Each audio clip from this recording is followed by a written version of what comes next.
The House Ethics Committee announced that it is reviewing a report from the Office of Congressional Ethics with substantial allegations against two congressional representatives. Now, here's the shocking part. Both of the congressional representatives are Republicans. And to everyone's amazement, they're both from Texas. The other shocking aspect to this announcement is that the Ethics Committee has time to do anything.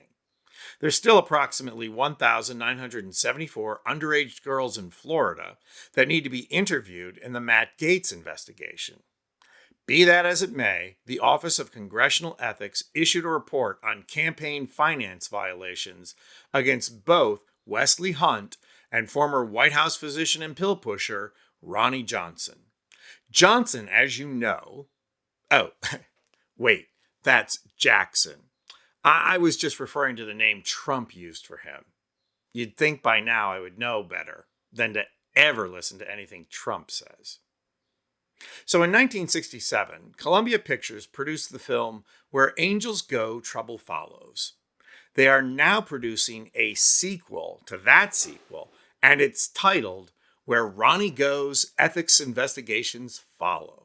Now, both films lack the performance of the multi-talented Haley Mills, who got the ball rolling with The Trouble with Angels. But even so, the new film is going to be a rollicking story about how Doc Ronny ran through the White House, pushing pills on anyone who asked, and drank his way through work trips. As noted before, in 2021, an investigation by the Defense Department Inspector General found that Jackson had engaged in various inappropriate behaviors at the White House, and so the Navy retroactively demoted him to the rank of captain. The guy drank while on duty. In other words, had there been a medical emergency, the doctor in the house would have been too drunk to do anything about it. Now, Wesley Hunt is a first-time congressman, and he's already under investigation. Hunt is former military, but he's still a Trump supporter.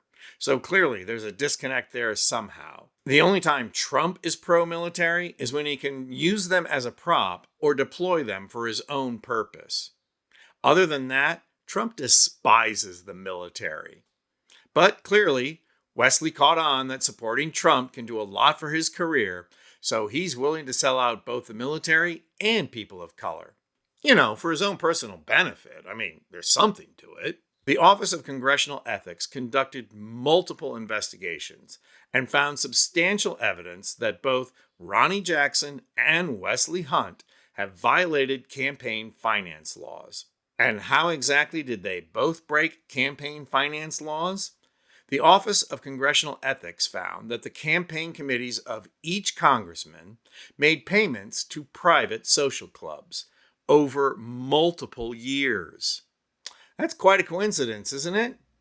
They both broke campaign finance laws the exact same way.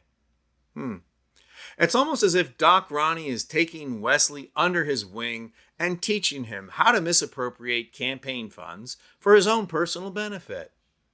You have to admire a good mentor, don't you? The OCE concluded that Jackson's committee spent nearly $12,000 on dues, fees, meals, and other expenses related to the Amarillo Club, a dining club, gym, and meeting room in Amarillo, Texas, between years 2020 and 2024. Hunt's campaign committee was more modest, paying $5,400 on dues and fees to the Oak Room, a private club located in Houston's Post Oak Hotel, in years 2022 and 2023. Neither Hunt nor his mentor cooperated with the investigation, so clearly they did nothing wrong. And now for the really surprising news. Lawyers for Hunt denied the allegations.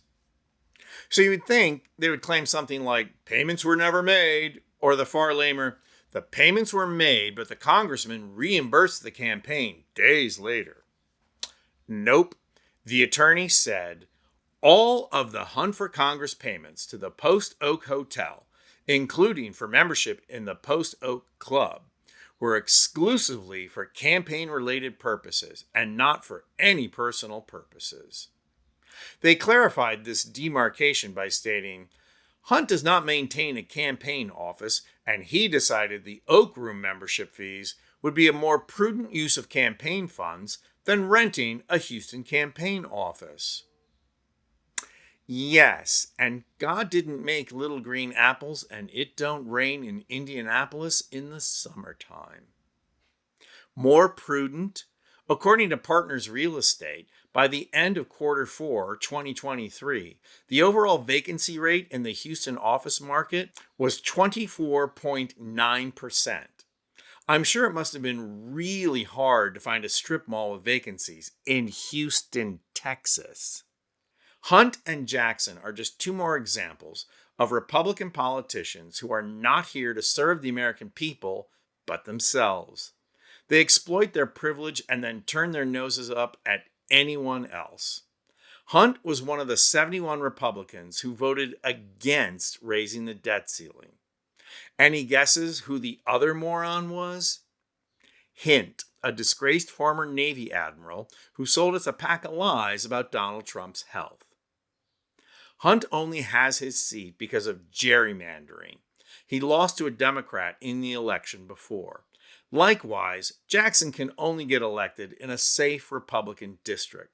But make no mistake about it, these ethically compromised and self-serving Trump enablers are there to do a job, to help bring Trump back into power and then assist in implementing Project 2025 so that democracy will be replaced with autocracy. They don't care. They plan on being in the autocracy.